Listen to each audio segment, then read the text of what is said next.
La nouvelle génération doit-elle s'adapter au monde de l'entreprise ou le monde de l'entreprise doit-il s'adapter à la nouvelle génération? Plusieurs paramètres viennent influencer cette réflexion, parmi lesquels l'éducation qui nous a été donnée, l'environnement dans lequel nous avons grandi, et tout cela dans un cadre prédéfini par la nature humaine et ses faiblesses, mises en corrélation avec le concept de méritocratie et de collaboration qu'impose le marché.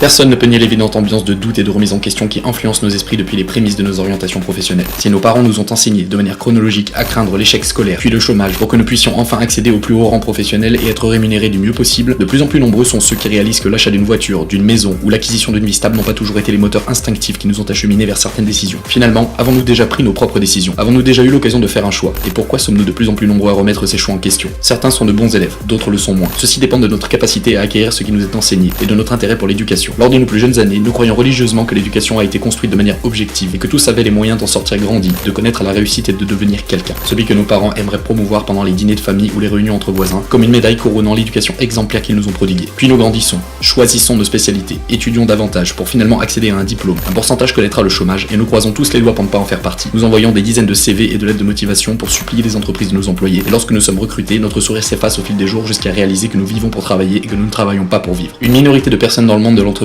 aimeront leur travail. Des ingénieurs passionnés, des commerciaux, des coursiers porteront ce sourire pendant longtemps, tant que leurs tâches, leur salaire et ou leurs responsabilités leur donneront assez de frissons pour pouvoir continuer ainsi. Parmi les autres, une première catégorie de gens accepteront leur destinée, en s'auto-convainquant que les hommes ne sont pas supposés aimer leur travail, mais qu'ils devaient s'y résoudre puisqu'après tout, cela est censé se passer ainsi. Ces gens se plaindront souvent, et inculperont les autres pour leurs propres fautes, puisque dans leur esprit, ils auront fait de leur mieux, et les autres ne seront pour eux que des chanceux ou des fainéants. Une seconde catégorie est un groupe montant au sein de la nouvelle génération. Ces personnes réalisent qu'ils ne réussissent plus à se réveiller heureux le matin, alors qu'ils envisageaient le strict contraire lorsqu'ils passaient des jours entiers à réviser leurs examens. Après avoir entendu toutes les promesses de la part de leurs enseignants, de leurs parents et des gens autour d'eux, selon lesquels ils deviendraient des personnes importantes, spéciales, ils font finalement face à la réalité et sont forcés d'admettre que le monde de l'entreprise n'était pas à la hauteur de leurs attentes. Un petit maillon d'une grande chaîne avec rien d'autre à faire que d'appliquer les instructions qui leur sont données et pour qui le niveau de satisfaction reposera particulièrement sur le nombre de réussites et d'échecs. Et même en cas de réussite, que leur apporte-t-elle vraiment? La troisième et dernière catégorie est la moins courante. Ceux qui s'y retrouvent sont passés par les deux précédentes et sortent de la seconde après avoir accepté le fait que quelque chose n'allait pas et qu'ils devaient absolument faire quelque chose. Regardez autour de vous et comptez ceux qui ont quitté leur travail, changé d'entreprise aussi souvent que possible, ouvrent leur propre société, partent explorer le monde ou toute chose qui pourrait leur apporter des réponses. Ces gens sont ceux que la génération précédente appelle fainéants, stupides ou bien souvent mal éduqués, car soyons honnêtes, n'est-il pas plus facile pour un esclave cinquantenaire d'invoquer la stupidité de l'autre lorsque celui-ci décide de ne pas faire les mêmes erreurs?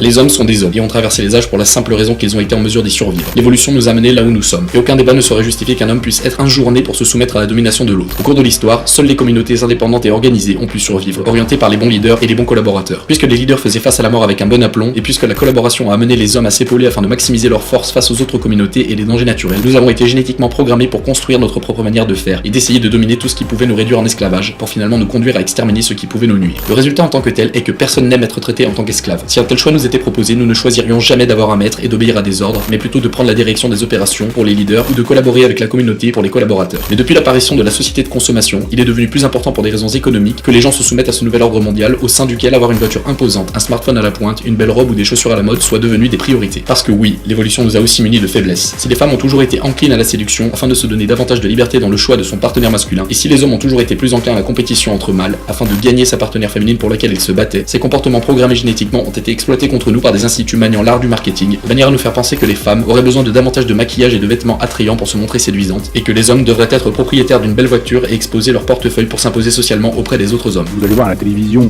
des exemples de gens performants en tout et qui vont avoir un bonheur absolu, de l'argent, de la puissance, des richesses, les voitures, les honneurs, et tout, la puissance. On se dit, moi je suis pas ça, je fais quoi? Eh ben je deviens frustré. Tout le monde est frustré. Parce que nous ne pouvons pas réaliser tous nos désirs et que nous sommes dans une civilisation qui nous fait désirer plus encore. Parce que si vous désirez, vous consommez. Si vous consommez, vous dépensez. Si vous dépensez, vous faites marcher la machine libérale et vous faites fonctionner le capitalisme. De ce fait, la course au toujours plus avait commencé. Toujours plus de produits, toujours plus de nourriture, toujours une meilleure influence sociale. Dans ce genre de course à la réussite, il fait sens de rechercher les opportunités qui nous permettraient d'accéder à davantage de richesses et le moyen de se les offrir. Ceci peut sembler évident pour beaucoup, mais l'éducation en tant que telle n'a pas été mise en place pour satisfaire les gens et leur rendre accessibles les opportunités qu'ils rechercheraient vraiment. L'éducation a été installée de manière à satisfaire certaines attentes, celles du marché. Beaucoup diront que cela n'a jamais été un mystère, que les choses sont censées être ainsi, que ce système est en place pour le plus grand bien et que seuls les crédules pourraient penser autrement. À ces gens, je voudrais simplement leur poser cette question. Pourquoi nous demandons-nous, lorsque nous sommes jeunes, ce que nous nous espérons devenir plus tard. Dans la logique développée plus haut, ce que nous souhaitons devenir n'a pas d'importance. La seule chose importante est ce que le monde de l'entreprise souhaite que nous devenions. Quelqu'un de rentable, suffisamment effrayé d'être sans activité pour l'amener à se soumettre à ses conditions de travail, et suffisamment à la recherche des sécurités pour que l'idée de changer d'entreprise lui soit hostile. Est-ce vraiment ce dont nous rêvions? Et à ceux qui répondront, les rêves sont censés rester des rêves, je leur répondrai que l'abandon de leurs rêves ne peut qu'être le fruit de leur particulière adaptabilité au monde de l'entreprise, ou de leur exemplaire obéissance qui les a poussés à se convaincre de la légitimité de la situation. Certains parlent ici de castration, j'en fais partie.